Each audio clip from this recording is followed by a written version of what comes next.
Tanrıkulu Otomotiv, Kıyas Çimen ile Hayat Devam Ediyor programını sunar. Merhabalar Ekin Türk izleyicilerimiz. Ana sponsorumuz Tanrıkulu Otomotiv'in katkılarıyla her cuma saat 18'i gösterdiğinde Kıyas Çimen ile Hayat Devam Ediyor programına sizler ekran başına, sizler de stüdyomuza hoş geldiniz, şerefler verdiniz. Bugün çok değerli bir başkanımız, bizim onur konuğumuz. Ben kendisini tanıtmadan önce ücretsiz olarak WhatsApp'tan bize mesaj göndermek için duygu, düşünce, görüş ve önerilerinizi 0541 453 60'tan bize duygu düşüncelerinizi yazarsanız da ben de burada itinayla okumaya çalışacağım. Tabii ki her hafta farklı konuklarımızla STK dernek başkanlarımız, iş insanlarımız, sanayicilerimiz, bölge yöre değerlerimiz ve dernek başkanlarımızı sizlerle buluşturuyoruz. Bugünkü onur konuğumuz kadim şehrimiz Bitlis'in Bilkon Bitlis Konfederasyon Genel Başkanı Sayın Selim Korkmaz. Başkanım hoş geldiniz. Hoş bulduk. Çok teşekkür ediyorum. Ben de sizlerle beraber Ekin TV canlı yayında olmaktan büyük mutluluk duyduğumu ifade etmek istiyorum. Bu vesileyle şu an bizleri canlı yayında izleyen tüm hemşerilerimizi saygı, sevgi, hasret, muhabbetle selamlıyorum. Nasılsınız Sayın Başkanım? Çok teşekkür ediyorum. Sizleri görmek, sizlerle beraber olmak bizi mutlu etti açıkçası. Sayın Başkanım, tabii öncelikle şeref verdiniz, onur verdiniz. Tabii siz de çok yoğun bir çalışmalar içerisindesiniz. Tabii biz tanıtım günlerine geçmeden önce kısaca bir Selim Korkmaz'ı tanıyalım. Ekran başında seyreden hemşerileriniz merak edebilir. Selim Korkmaz Bitlis'in hangi köyündendir, kaç yıldır İstanbul'dadır, ne işle uğraşıyor? Eyvallah. Efendim ben Deniz Selim Korkmaz. 11.01.1973 Düzköy Yolalan beldesi Düzköy mahallesinde dünyaya geldim. 16 yaşıma kadar köyde hayatımızı devam ettik. 16 yaşından sonra rızkımız için hicret ettik. İstanbul'a geldik. İstanbul'da aşağı yukarı 30 küsur yıldır ikamet ediyorum. Akaryakıt sektörüyle uğraşıyorum. Evliyim. 2 kız, 2 oğlum var. 2 tane de torun var. Allah'a hamdolsun.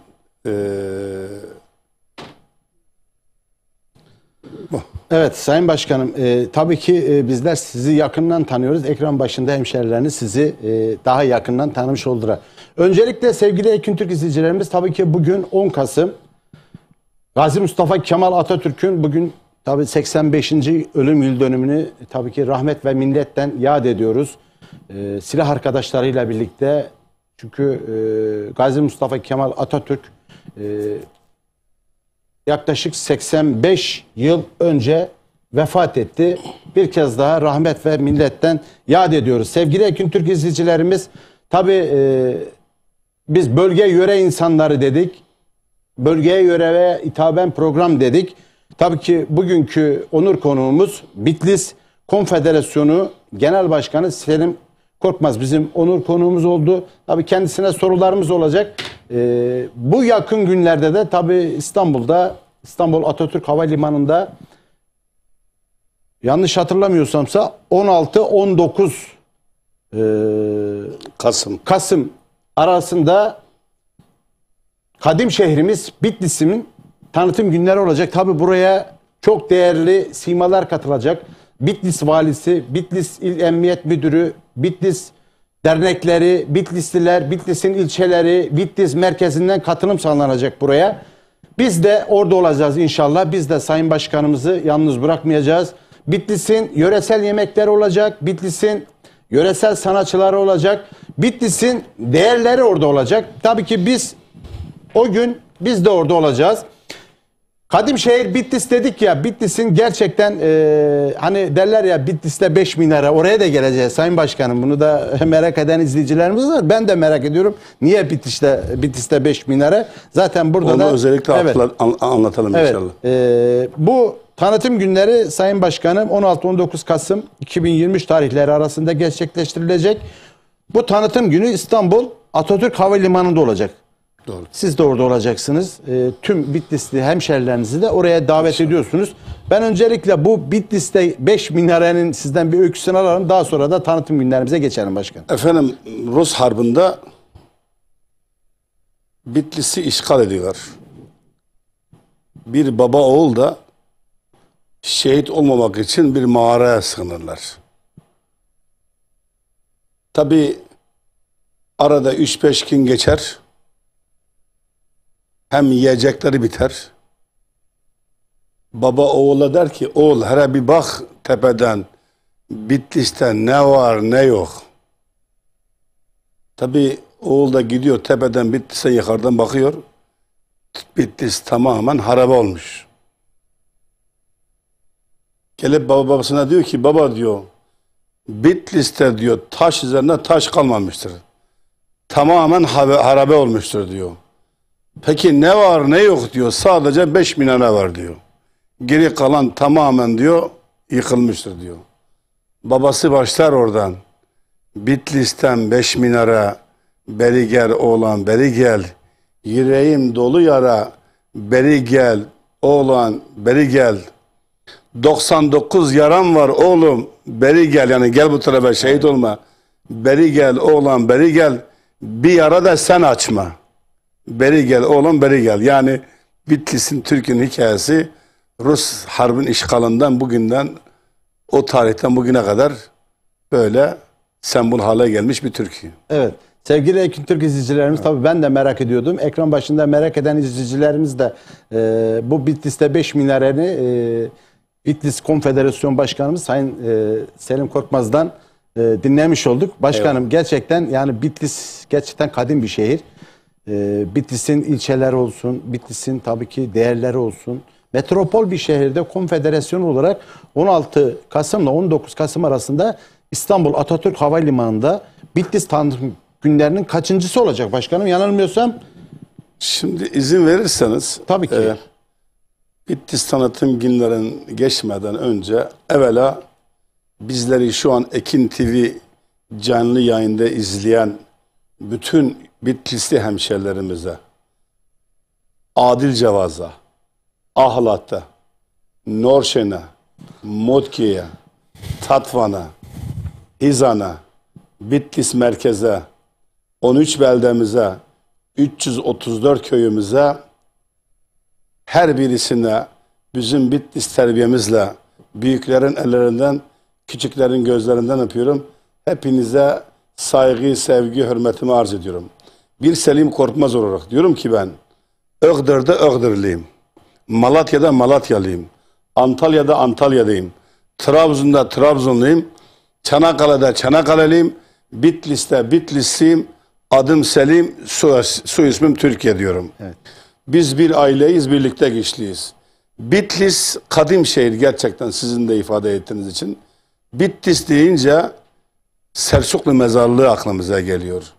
Bitlis deyince 1071 Türklerin ilk adım attığı Malazgirt Harbi aklımıza geliyor. Bitlis deyince Kamran İnan aklımıza geliyor. Bitlis deyince İdrisi Bitlisi aklıma geliyor.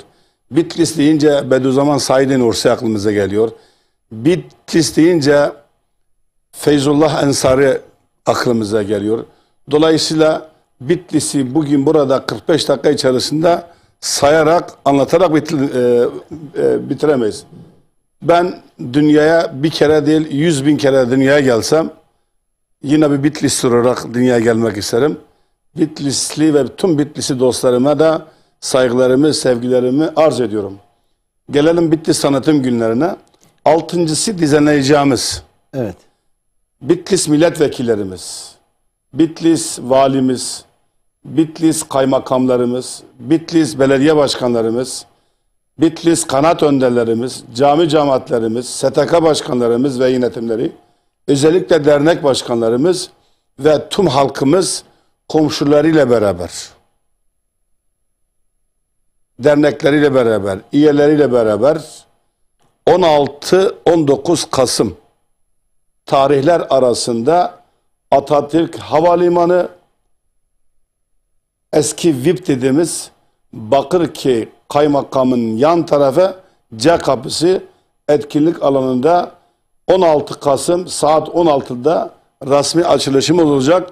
Başta siz, kamera arkasındaki arkadaşlarımız ve Ekin TV ailesi olmak üzere tüm hemşerilerimizi özelde, genelde de tüm yurttaşlarımızı, dostlarımızı aileleriyle beraber o günü orada, belki burada Bitlis'i anlatarak bitiremeyeceğim ama orada mini bir Bitlis'i İstanbul'a getiriyoruz ve 16 Kasım saat 16'da bütün hemşerilerimizi hem davet ediyoruz hem de gelsinler orada folklorlarımızı, sanatçılarımızı, biryanımızı, dünya birincisi balımızı, içli köftemizi doyasıya hem yesinler hem eğlenelim inşallah beraber. Tüm halkımızı burada sizin aracınızla da bu vesileyle davet ediyorum. Tabii ki başkanım, biz de orada olacağız. İyi. Tabii kadim şehrimiz Bitlis. Bitlis'in de yeri bizde ayrıdır, tartışılmaz. Allah razı olsun, sağ olun. Ben de hem sizin aracılığınızla da hem bizi yurt dışında seyreden hemşerilerinize hem şehir dışı olsun hem metropol İstanbul'da tüm hemşerilerimizi, Bitlisleri sizin aracılığınızla ben de inşallah orada olacağım. Bitlis tanıtım günlerinde tüm Bitlisli hemşerilerimizi, tüm İstanbul'da yaşayan fark etmez il. Hangi il olursa olsun sonuçta bu bir tanıtım gündür. Bir ilin tanıtımıdır. O ilin kültürünü, sanatını ve yöresel yemeklerini gelin hep birlikte 16-19 Kasım'da İstanbul Atatürk Havalimanı'nda gelin hep birlikte orada olalım, kucaklaşalım ve o ilin kültürünü daha yakından tanıyalım. Tabii Sayın Başkanım, yani sonuçta siz bu süre içerisinde sahadasınız, çalışıyorsunuz. Yaklaşık bir hafta gibi bir kısa bir zaman kaldı. Bu süreç içerisinde ne yapıyorsunuz? Yani nerelerdesiniz? Kendi derneklerinizle ve kendi iş insanlarınızla, sanatçılarınızla bir araya geldiniz mi? Gelecek misiniz? Efendim şöyle, yaklaşık 3 aydır Sayın öncelikle Bitlis valimizle bir koordinasyon toplantısı yaptık. Kendilerin onuruyla, tabii bu Bitlis tanıtım günlerimiz aynı zamanda Sayın Valimizin makamının öncülüğünde yapıyoruz. Yani valiliğimizin ohdesinde yapıyoruz. Sayın Valimizin oluruyla hemen davetlerimizi bastık efendim. Afişlerimizi bastık. Tabii yorucu bir iştir. Kolay değildir. Yani bir ili İstanbul'a getiriyorsunuz ve tüm güzellikleri tedarik etmek zorundasınız. Aksi takdirde yani hepsini bir araya getirirseniz, bir tanesini getirmeseniz arabanın anahtarı olmayan şoföre benzer. Anahtar olmadığınız zaman araba yürümez. Dolayısıyla biz burada tüm güzellikleriyle beraber olabildiğince, tabii şahsım sadece değil, benim 60 kişilik yönetim kurulu üyesi arkadaşlarım, 83 derneğimiz, federasyonlarımız, kanaat önderlerimiz, iş insanlarımız, özellikle tabii iş insanlarımız da sağ olsunlar destek veriyorlar. Efendime söyleyeyim, özellikle hayatımızın her alanında bugünlerimize gelmemize büyük vesile olan hanımefendi kardeşlerimiz, kadın kollarımız ile beraber 3 aydır sahada çalışıyoruz. Davetiyelerimizi hemen hemen bitirdik. Hepsini dağıttık. Yaklaşık 600 adet 1'e 5 afiş astırdık. Bastırdık ve şu ana kadar bastırıyoruz, bastıracağız. Özel bir şirketle görüştük, anlaştık.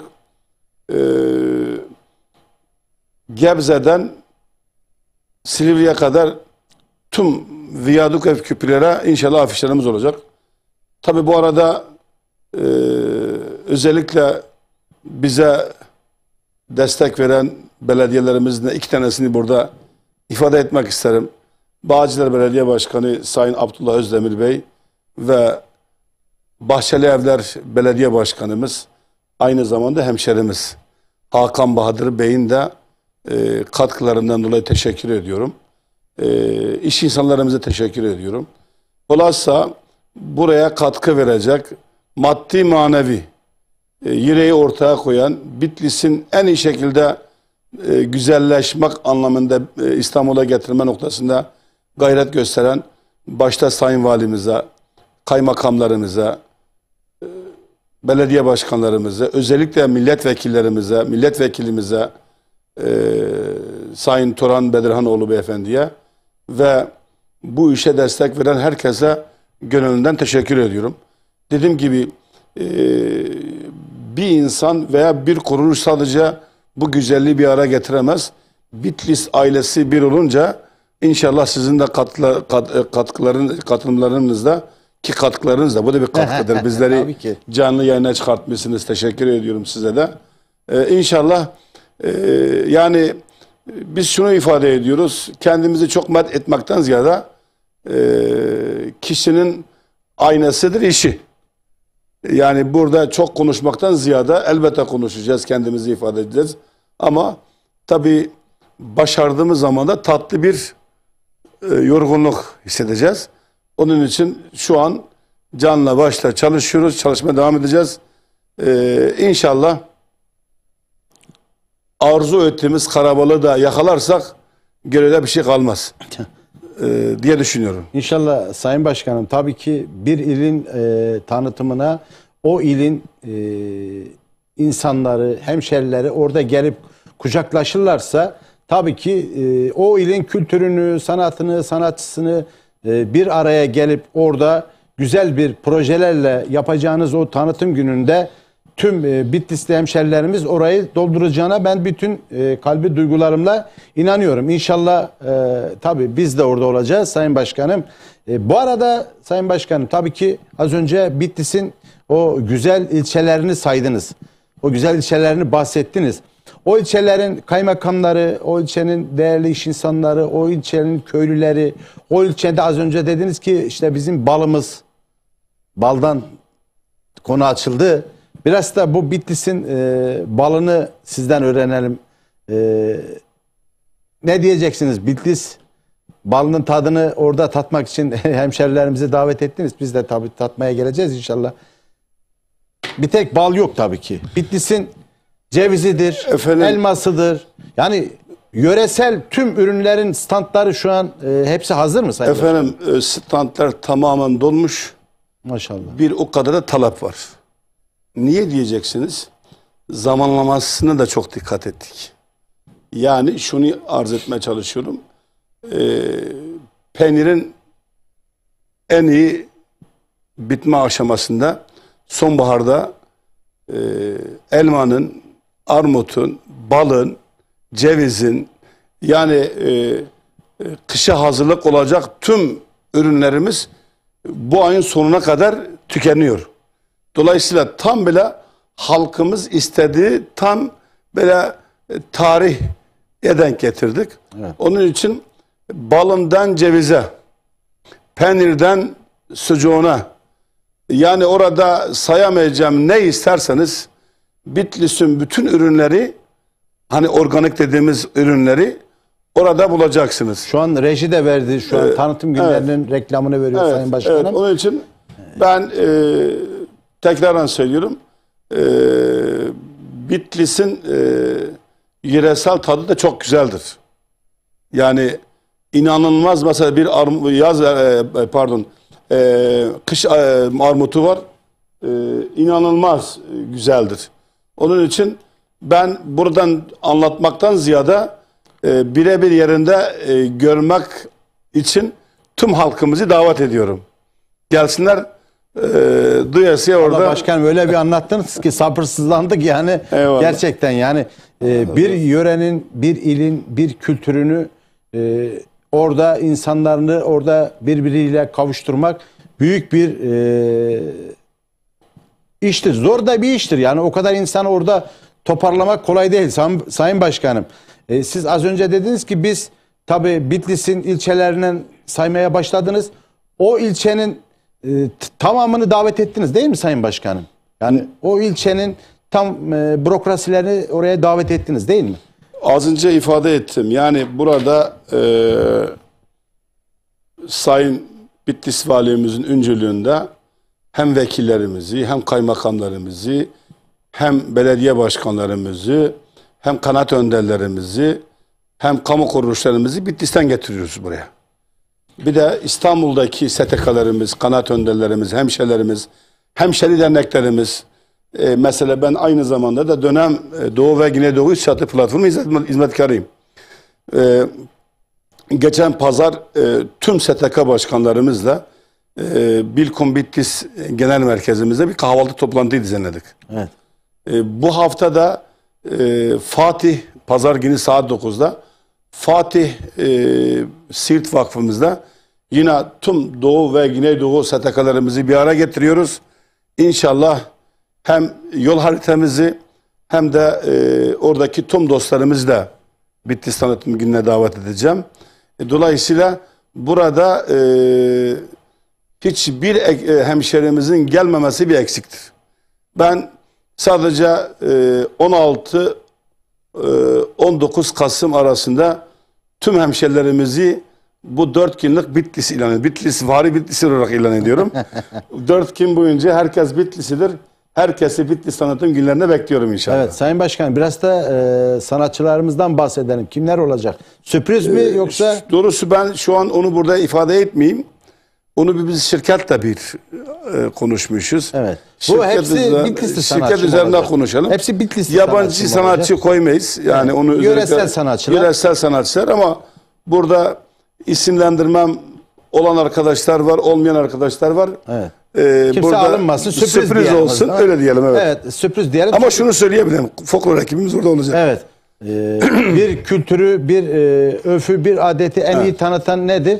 O yörenin halk oyunlarıdır. Bitlis halk oyunlarıdır. Halk oyunlarımız olacak, sanatçılarımız olacak. İnşallah dediğim gibi yani dolu dolu bir Bitlis Tanıtım Günleri olacak. Hepsini burada anlatırsak o zaman özelliği kalmaz, biraz sürpriz olsun. Evet. Tabii oraya gelecek Bitlislilerin de zaten bu sürprizlere açık olacağını. Eyvallah. Çünkü oraya gelip orada sıla özlemini giderecekler. Evet. Hasret gidecekler. O yörenin, o ilin tabii kültürü, bu arada yemeği, meyvesi, sebzesi, balından bahsettiniz, cevizi var, elması var. Daha neler var başkanım? Onları da sizden alsak. Sevgili Kıyas'cığım, şimdi şöyle tabii burada hepsini anlatmakla bitiremeyiz. Ama şudur, bir memleketin bu gibi etkinliklere çok ihtiyaç olduğuna inanan bir kardeşimiz. Niye diyeceksiniz? Şimdi 30 yıldır bu şehirde oturan ama aynı köylü olan belki 3 kere, belki bir kere bir araya gelmemişler. Evet. Veya hiç birbirlerini tanımayan bir araya gelmemişler. Ben 30 yıl önce eski iş arkadaşım geçen sene yaptığımız etkinlikte 30 yıl önce Amerika'ya gitmişti. Bir yazarımız var. Onun da yeğenimiş. Servet Zülfikar. Bunun da saygıyla, sevgiyle anıyorum kendisini. Servet Zülfikar'a da bizim standta bir yer vermiştik. O da kitapla ilgili bir sunum yapıyordu. Bir baktım 2 arkadaşımız eşiyle beraber orada. Ya ben bunları bir yerde tanıyorum, tanımıyorum. Arada 30 yıl geçmiş. Koskoca 30 yıl. Koca 30 yıl. 30 yıl sonra Allah şahidiniz olsun. Etkinlikte Amerika'dan dönmüşler. Ben de bunu bilmiyordum. Ve orada tanışmış olduk tekrar. Hasret giderdiniz. Hasret giderdik. Vay, o kadar mutlu olduk diye. Yani ismini de söyleyeyim burada. Tabii ki. Erhan ve Sibel kardeşimiz. 30 yıl önce Topkapı'da beraber çalışıyorduk. 30 yıl sonra Bitlis etkinlikte bir araya geldik. Dolayısıyla bu gibi güzel sürprizler de oluyor. Yani insanlar uzun zamandır bir araya gelmeyip birbirlerini bulmayan o etkinlikte bir araya gelip birbirlerini buluyor. Evet. Tabii kültürümüzü de yaşatıyoruz. Gelenek ve göreneklerimizi yaşatıyoruz. Yani Bitlis'in balı buraya gelmesi, Bitlis'in armutun buraya gelmesi, Bitlis'in dünyaya mal olmuş, markalaşmış balın buraya gelmesi. Bitlis'e şimdi 1 kilo bal versek, siparişi versek en az 1 ay içerisinde ancak gelir. Ama ayağına gelecek. Ayağına gelmiş. Buyurun siz de gelin alın. Kargo parası yok, bir şey yok. Hiçbir şey yok. Gelsinler orada yöresel ürünlerini alma imkanları olsunlar. Hem tabii, de orada az önce demin de ifade ettiğiniz gibi 30 sene görüşmediği bir insanı orada tanıtım günlerinde görme fırsatını bulsunlar. Doğru. Bence bu tanıtım günlerini sevgili Ekin Türk izleyicilerimiz, tüm Bitlisli hemşerilerimizi ve İstanbul'da metropolda yaşayan tüm İstanbulluları 16 Kasım'la 19 Kasım arasındaki İstanbul Atatürk Havalimanı'nda yapılacak bu görkemli kadim şehrimiz Bitlis ilçeleriyle ve o bürokrasisiyle, valisiyle, kaymakamlarıyla, iş insanlarıyla, yöre insanlarıyla orada bu işin tabii mimarı Bilkon Bitlis Konfederasyonu Genel Başkanı Sayın Selim Korkmaz Başkanımızın daveti üzerine biz de orada olacağız. Sizleri de oraya başkanım davet ediyor. Gelin o büyük açılışta o güzel şehrimizin o güzel yöresel yemekleri, halk oyunları ve sanatçılarıyla bir araya gelelim. O gün gerçekten iple çekiliyor başkanım. Gerçekten iple çekeceklerini de ben şu an seslerini duyuyorum. Çünkü bu bir il gerçekten bir insanın orada doğup, orada büyüyüp ve metropol bir şehirde gelip burada o ile olan hem sıla özlemi hem hasretini 4 gün boyunca siz orada İstanbul'da metropol şehirde kadim şehri Bitlis'te hemşerilerimize bu sıla özlemini gidereceksiniz. Ben bundan dolayı size, yönetiminize, emeği geçen herkese gerçekten canı gönülden teşekkür ediyoruz. Gerçekten bu işler kolay değil başkanım. Doğru. Çünkü biz de bu işin içindeyiz. Hiçbir iş kolay değil. Bugün bir şey yapmak için gerçekten güç sarf etmek zorundasın.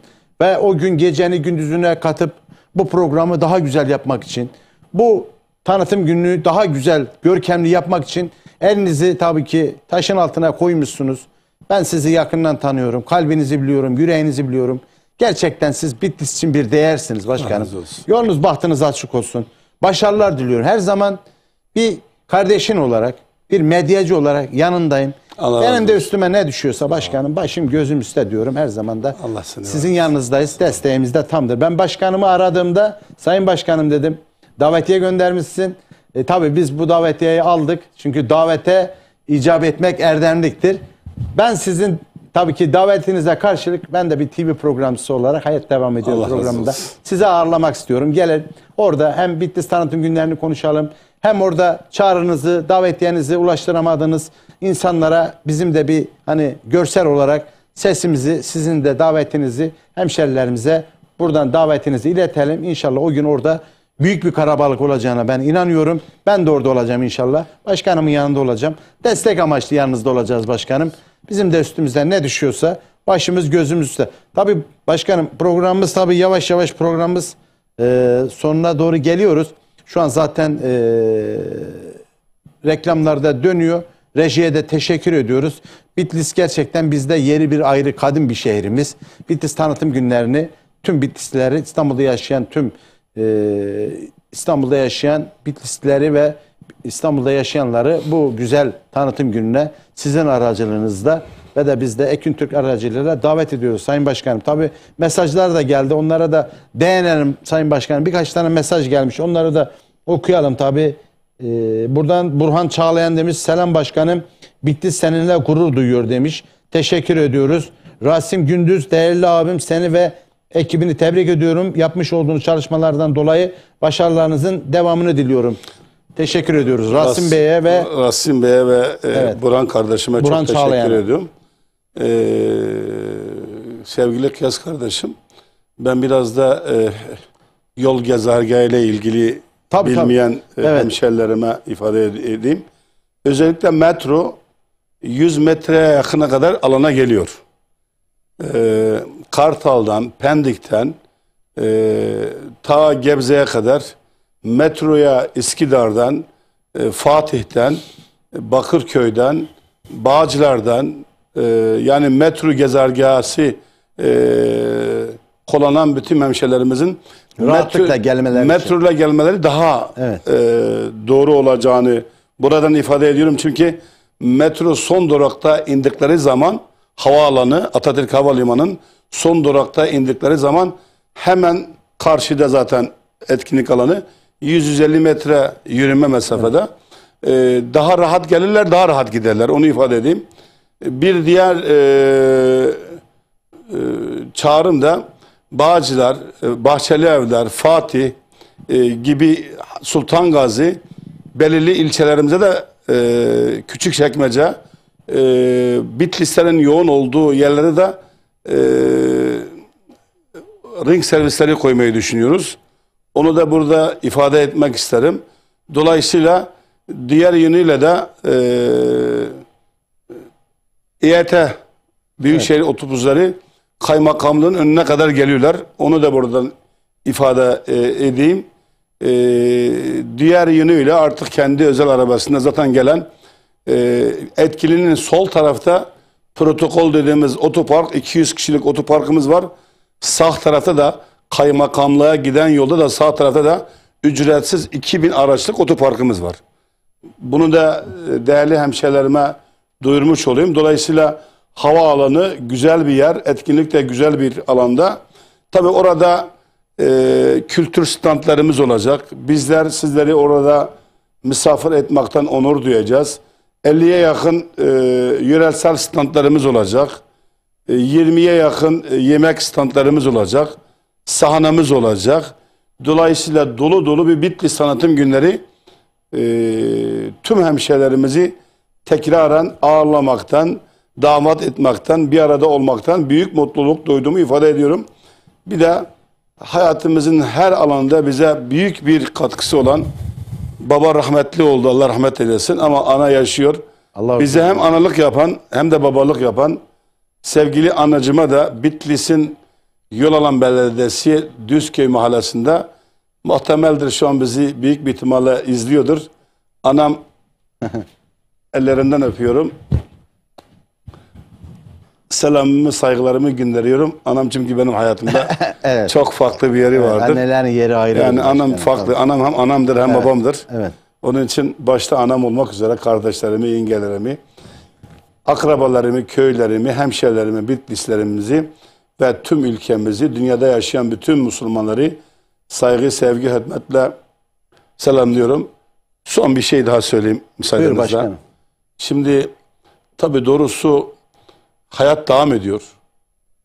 Ama inan birkaç kere de eğer şu programı tam duyurusu yapmamış olsaydık bu programı biz yapmayacaktık. Onun da sebebi şu: Gazze'deki kardeşlerimizin katledilmesi, alçakça Siyonist İsrail ve Amerika tarafından bir an önce bu kardeşlerimizin üzerinden ellerini çekmesini ve ne diyeyim, yani aslında onlara söyleyecek bir söz de bulamıyorum. Sadece zalim İsrail için yaşasın cehennem diyorum. Allah onları kahru perişan etsin. Rabbim bir an önce bu savaşa da son verdirmeyi nasip etsin diyorum. Bizi de canlı yayına getirdiğin için, davet ettiğin için, Her zaman. kendimizi ifade etme fırsatı verdiğiniz için ekranın başında ikimiz, kamera arkasındaki kardeşlerimize de rejideki arkadaşlarımıza, emeği geçen bütün Ekin TV ailesine de müteşekkir. Nasıl siz dediniz ki az önce, telefonuma baktım, Bitlis Tanıtım Günleri'nin davetlisini gördüm. Evet. Halbuki hal bileyken, görmüşken gelsin bir de televizyonda kendisini anlatsın, bir katkım olsun dediniz. Teşekkür ediyorum. Şimdi geçen ben de baktım, 16 Kasım'da bir İzmir il Başkanlığı açılışı var. Ben dedim başkanım valla 16'da gelemem. Dedi ki 24'te gel, dedim 24'te de gelemem. Niye? Dedim ayın 16'sında Bitlis Tanıtım Günleri başlıyor.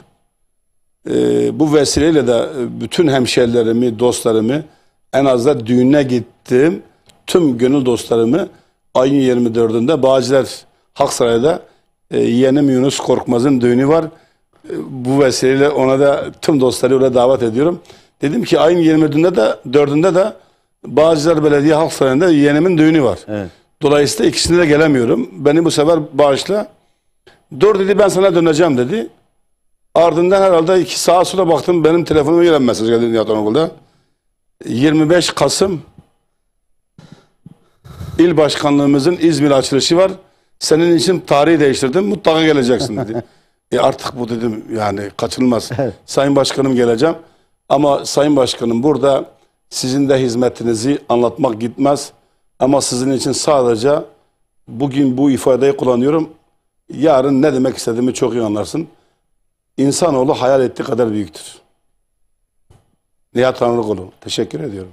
Evet başkanım, programımızın sonuna geldik. Son olarak duygu düşüncem varsa iletelim, ben de programı tamamlayacağım. Son olarak tekraren bütün Bitlisli hemşerilerimi özelde, genelde de bütün İstanbul ve çevre ildeki yaşayan Bitlisli hemşerilerimi 16-19 Kasım'da yapacağımız Bitlis tanıtım günlerine davet ediyorum.